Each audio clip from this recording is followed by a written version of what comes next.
Hello guys, good morning. Ayan nagtahi ako ng pang-ibaba. Dahil wala na akong may suot, ayoko nang bumili. Sana. Mahal din dito. At saka, ilang buwan na lang. 22 months na lang. Para abutin pa yung mga pants ko. Yung mga pang-itaas ko, tumatagal. Bigay pa to ng kaibigan ko. My God. Ano lang ako dito?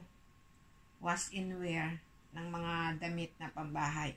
Ayaw kong bumili ng bumili, mahal. Tapos, pag natapos naman yung kontrata, di na naman na iuuwi, itatapo na. Pero ang napakamabilis talagang maubos sa akin, masira.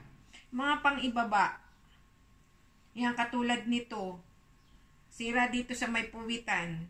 Susuot ko dapat. Sira. Akala ko, pundilyo lang yung sira. Naku, huwag nyo nagtingnan. Alam nyo ba yung pundilyo? Tinakpan ko lang. Kasi pag pinagdugtong, alam nyo, pag pinagdugtong, parang mapupunit ulit. Parang bitin yung tela. Naalala ko nanay ko.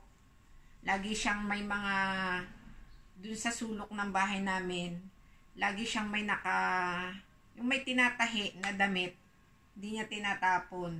Mga sira yung sa kilikili, sira sa may ganito, sa may laylayan, sa liig, minsan sa laylayan, yan, usually sa pundilyo, ayan, nakita na yata. Yun, ganun, pag inaantok na siya, tutulog na yung nanay ko, tapos the next day, o kaya kapag pahapon, o wala siyang ginagawa, tatahi siya. Kaya ako,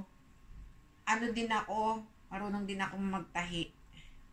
Hindi naman yung tahi na tahing-tahi. Alam niyo yun, yung magsulsi ng mga sira-sira, butas-butas. Pero, alala ko, nung elementary, may subject ito, yung pagbuborda. Magaling ako magborda nun. Yung mga sa panyo, lalagyan yan. Kaya marunong din ako magtahi ng ganito.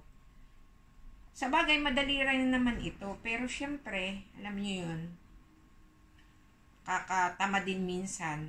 Saka minsan, hindi na natin sinusulsihan. Tatapon na lang natin or hindi natin susuotin ganun. Pero ako, pag mga sira-sira mga ganito, bago pa kaya ito, alam nyo ba, mahal to. Kano ko ito binili? $40. So, yung $40 dito sa Hong Kong, times nyo sa that time, 7.30 yung palitan. So, magkano din yun sa peso? Mahal, diba? So, yun lang guys. Napashare lang ako ngayong umaga. Tapos na. Hati na lang. Ibubuhol ko na lang. Yun lang guys. Bye-bye. Just sharing for this morning.